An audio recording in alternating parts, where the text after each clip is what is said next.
भारत के प्रधानमंत्री नरेंद्र मोदी जी अभी अपने इंस्टाग्राम चैनल पर रोज के रोज शिक्षा के मुद्दों पर या कह सकते हो कि जेनजी के मुद्दों पर या जेनजी जिस दिशा की ओर जा रहा है उस मुद्दे पर अपने विचार रील बना के रख रहे हैं। अच्छी बात है कि आपके विचार हमारी जो आपके विचारों पर पूरी भारत की नज़र रहती है। आप जो एक वीडियो ट्वीट करते हो, आप कोई इन्फ्लुएंसर नहीं हो, आप हमारे भारत के प्रधानमंत्री हो। हमने आपको इतना प्यार दिखाया कि आपके इंस्टाग्राम चैनल पर ही 100 मिलियन पार फॉलोअर्स किए। आपकी वीडियो सारी हम एक एक बात के आपकी बात पे नज़र रखते हैं। और अगर आप जेनजी की बात करने लगे हो तो इस बात का सीधा मतलब है कि आपसे जेनजी दूर जाने लगा था। जेनजी के लिए आपने अभी तक कुछ किया नहीं था। ऐसा 12 साल के अंदर जेनजी के लिए आपने कुछ नहीं किया था। पर जब से सीजेबी प्रोटेस्ट भारी मात्रा में आपको देखने को मिला कि इस दुनिया के अंदर अगर मैं भारत के अंदर युवाओं को अपने साथ नहीं लूँगा तो अगले चुनाव में मेरे को बड़ा घाटा हो सकता है। इसके लिए आपकी पार्टी ने ये निर्णय लिया कि मुद्दों को, सरकारी मुद्दों को छोड़कर जो भी और इशू है उनको छोड़कर इस टाइम ओनली फॉर जेनजीज के मुद्दे पे काम किया जाना चाहिए।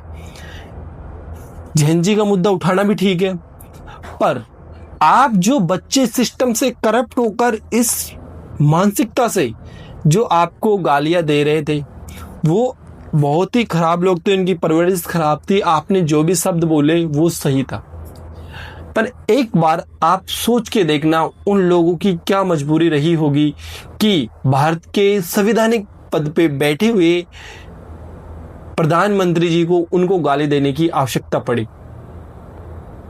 ये तो नहीं था कि वो गालियां क्यों दे रहे हैं, उनकी विचारधारा ऐसी क्यों बनी। गलत लोग थे मानते हैं, पर गलत लोग भी भारत के अंदर क्यों जन्मे।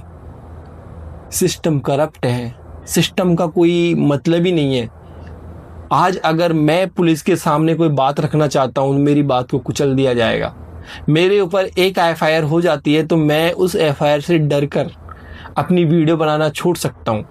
ऐसे मुद्दे बहुत ज़्यादा होते हैं और बच्चों की बात को बहुत ज़्यादा मोदी जी दबाया जा रहा है। आप एक बार इन बच्चों से सामने एक बार डिबेट करके देखिए, और डिबेट करने में आपके मन पसंदीदा लोगों को ना बुलाकर गांव से लोगों को, जो ग्रामीण परिवेश से लोग आते हैं, जो वास्तव में इस सिस्टम से दुखी हैं, उनको आप एक बार बुला के प्रेस कॉन्फ्रेंस कीजिए तो आपको पता चलेगा कि भारतीय सिस्टम में किस प्रकार से अभी कह सकते हो कि गंद आई पड़ी है कि आप उस सिस्टम से रहकर कार्य कर ही नहीं सकते, कि स्टूडेंट की ज़िंदगी सुधार ही नहीं सकते।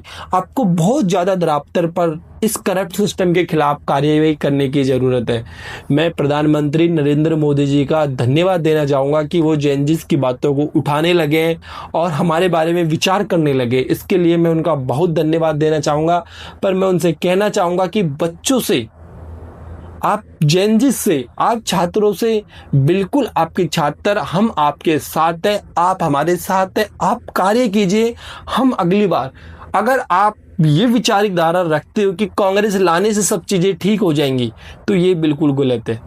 किसी भी पार्टी के आने से सिस्टम खराब है तो खराब ही रहेगा, और किसी पार्टी के बदल जाने से सिस्टम खराब रहेगा तो खराब ही रहेगा। अगर कोई इंसान, कोई पार्टी सिस्टम को करप्ट करने का जो कार्य कर रही है, वो करप्शन ही थोड़ा बहुत कम कर सकती है। नहीं कोई पार्टी अंदर जाके जो लोग बैठे हुए इनको सुधार नहीं सकती। अगर वो सुधारने का कार्य करेगी तो बीजेपी कर रही है, और बीजेपी को करना भी चाहिए कि आप ही के छात्र हैं, आप ही की बात है, आप ही ने रील डाल के कह रहे हो आप ही के छात्र। अगर हम पे एफआईआर दर्ज होगी, हम अपने भारत छोड़ के जाने वाला कार्य करेंगे क्या? कहाँ करेंगे बताओ? जो 21 लोग या 17-18 लोग जो नीट के पेपर लीक के कारण मर गए, आज उनके परिवार को किसने जाके सांत्वना दी है? मेरे को बताओ एक बार आप। कोई नहीं है भाई, कोई भी नहीं है। आपको इस करप्ट सिस्टम से लड़ना पड़ेगा और आपको आपके डंके की चोट पर ही अपनी बात को बनानी पड़ेगी। इसके लिए आपको इस सिस्टम से लड़ना पड़ेगा। इसमें हर गलती प्रधानमंत्री की नहीं होती। ये जो करप्ट सिस्टम है, जो सचिवालय, पुलिस मुख्यालयों के अंदर, ये कह सकते हो कि आप पटवारी, तहसीलदार, सब आप जितने करप्ट हुए पड़े हैं उनके ऊपर आप उनके ऊपर ध्यान दीजिए। इन बच्चों की गालियों के ऊपर, इन बच्चों की एफआईआर के ऊपर आप ध्यान न देकर एक बार इस करप्ट सिस्टम की ओर ध्यान दीजिए। आपकी पार्टी, आपकी सरकार ऐसी की ऐसी बनी रहेगी, ये हम आपसे वादा करते हैं। धन्यवाद साथियों।